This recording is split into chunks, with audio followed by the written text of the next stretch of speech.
Hey everyone, and welcome to this video. If you didn't watch my previous videos, my name is Christian, and yeah, I'm making videos with multiple things, but now this video will be with my Tesla. So this is my Tesla Model X Performance, and I want to talk about a little bit about autopilot in specific. So I just bought this car and I did not opt for the autopilot full self-driving package. So I want to talk about why not and why I think it's not worth it. So let's go. Basically, I had my Tesla Model S, which I bought in 2018, and I have purchased the full self-driving package there in two options, I guess you could say. First I purchased the enhanced autopilot for 5,300 euros, and then later in 2020, in the beginning of 2020, I have purchased the full self-driving package. Fair enough, that was 3,200 euros, and like, okay, a couple of months later I already got the new hardware 3 upgrade then. Which I was, yay, I have the new hardware. And then, yeah, the thing is that apart from getting some new, objects on my screen, what it can display, there wasn't too much improvement overall. And yeah, that is just, the thing is, since I know what my car, of my 2018 when I got my Model S, there was no restrictions in Europe. So the car was able to change lanes automatically without waiting like an insane amount of time for cars. And then just like there's a 5-second timeout. When the road is not clear, then it just cancels the whole thing. And I didn't like this. This was really annoying. I actually thought that first when I heard this, that something is wrong with the car, because my brother got the Model 3 and he was one of the first to get the Model 3, and he had this, and even the Tesla service center didn't know what's wrong with the car. You know, it was really funny. They didn't even know. We took it to service and they were like, yeah, I'm not sure, we really don't know. Like, what the heck? Okay, so the thing is that basically it got restricted a lot, even the normal enhanced autopilot. So then anyway, I bought the full self-driving, but apart from getting the computer, I did not get any advantage out of it. Now, getting to the resale then, I sold my Model S now this year because I had to get a bigger car, and I did. But the price of my Model S was actually really under. So like, I bought my car for 93,000, plus then I bought the full self-driving for 3,000, so like 95,000 euros, and now I sold it for 55,000 euros. So that's a basically you could say 40,000 euros depreciation in 2 years. That's a lot. And the thing is that even this buyer who bought my car didn't actually care about the full self-driving package, as I said, in Europe actually. So in the US, okay, maybe it's worth it, but I don't think it's still worth that much. In the US now it sells for $10,000, and that's just a crazy amount of money. You can buy actually a brand new car for that, and yeah, okay, you have to drive yourself, but the thing is now you get this autopilot by standard. And what I wanted to show you is that even the lane change is not so bad. Okay, so let's say, okay, I want to take over this car, this lorry, so I just indicate, and it automatically disables the autopilot, and then I can just re-enable it like this, and that's it. So, and again,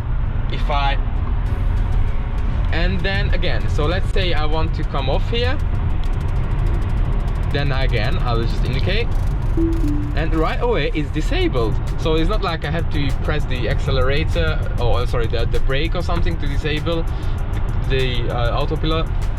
So yeah, it's really easy. And in Europe, actually, I don't know in the US, but in Europe you had to have even your hands on the steering wheel if you want to do auto lane change. You actually had to like move the steering wheel a little bit, otherwise it wouldn't move. So yeah, definitely not a good thing.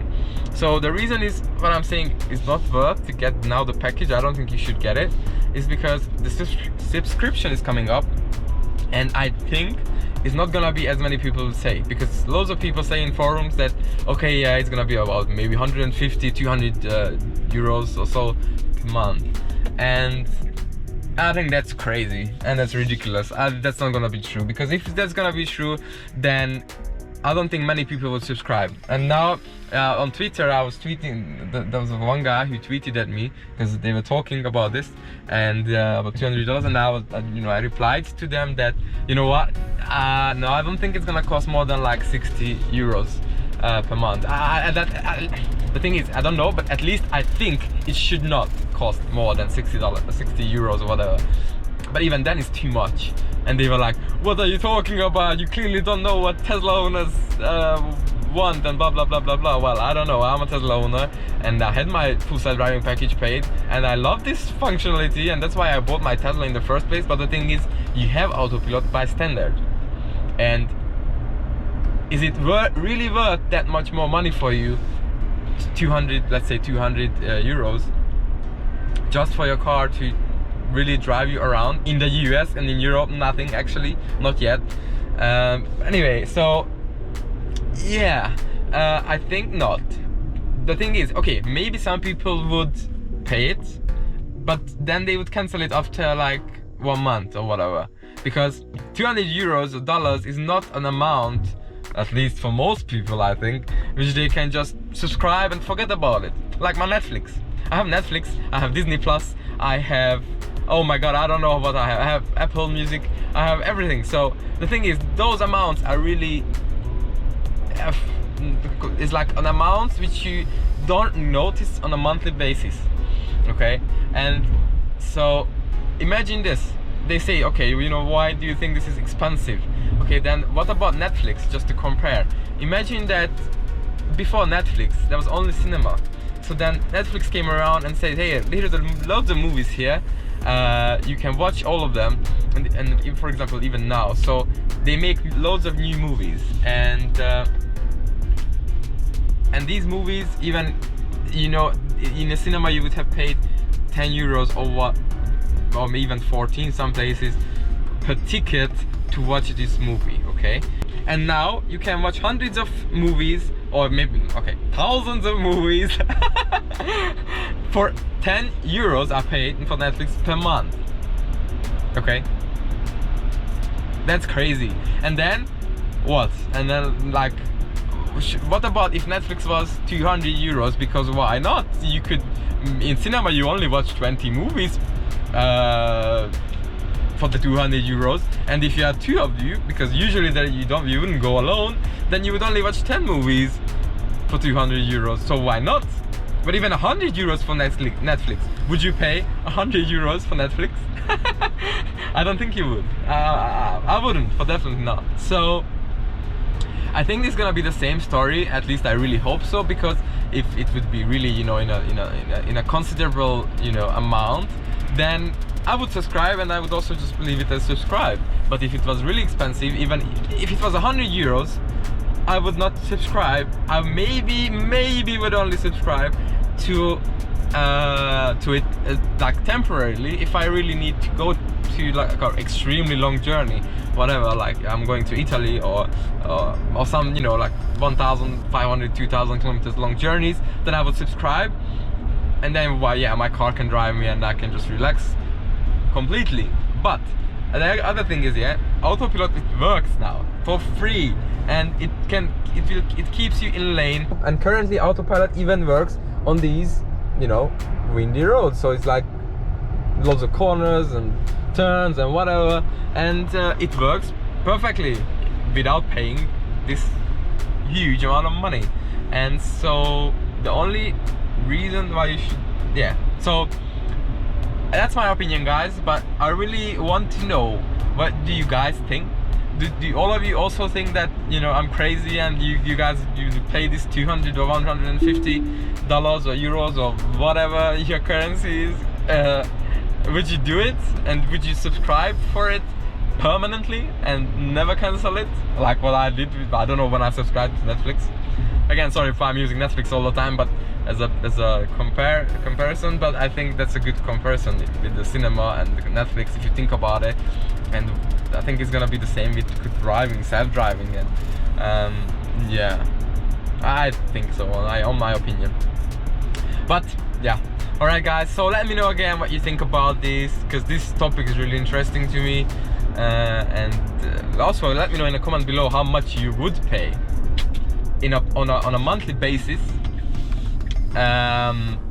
without, you know, actually really noticing it. Well, I think there will be a lot of people say that, yeah, we'll pay $200. You don't know what you're talking about, man. You don't know about Teslas. Yeah, I don't. I clearly don't. I had a Model S. We have a Model 3, and I have a Model X, but I clearly don't know about it. Anyway. Yeah. Okay. And also, if you think about it, so when I got my Model S, I had, for my Model S, I bought the autopilot package, and I didn't buy in that time the premium package, so I didn't have the upgraded speakers and whatnot, and the rear heated seats and heated steering wheel and whatever, and I opted for autopilot instead. But then now I really regret it. I mean, in a way, because in that time I wouldn't have had autopilot at all. Yeah, so that's something I wouldn't go for, even now, I think. But I wouldn't buy the full self-driving on top of it. But the normal autopilot, which now comes as standard, is good enough to say no, you're not gonna buy it.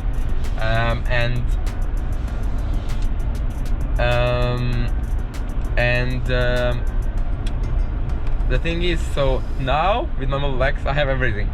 Instead of buying that basically worth of not much, I mean, it's not the physical value, it's just a digital value. Instead of that, you can just buy extra stuff for your car. So now I have the 6-seat wide seats, and I have the performance model, and I have the 22-inch wheels, and basically everything what you can get with the Model X, I have it. And I think that's much better now. I'm not sad about full self-driving, because especially there will be subscription. But yeah, it's really good. So even now, you know, it's driving along on autopilot, and this is not a motorway, so this is just normal roads, and it still works perfectly. So yeah, guys, I have the car for 2,336 kilometers with the average is 225 watt-hour per kilometer, which is not too bad considering that this is winter now. Even right now there's 2 degrees outside. Yeah, I think this is pretty good. So yeah, I think it's better to go for a physical value on your car instead of the full self-driving, and just get the subscription when it's available and when it's a considerable price, in a considerable price range for you. Yeah. All right, guys. So thank you again for watching. I hope you enjoyed this video. Maybe start a discussion in the comment below. You'll hate me or you'll not hate me because of what I said. I don't know. We'll see. All right, guys. So thank you for watching, and see you in my next video. Bye bye.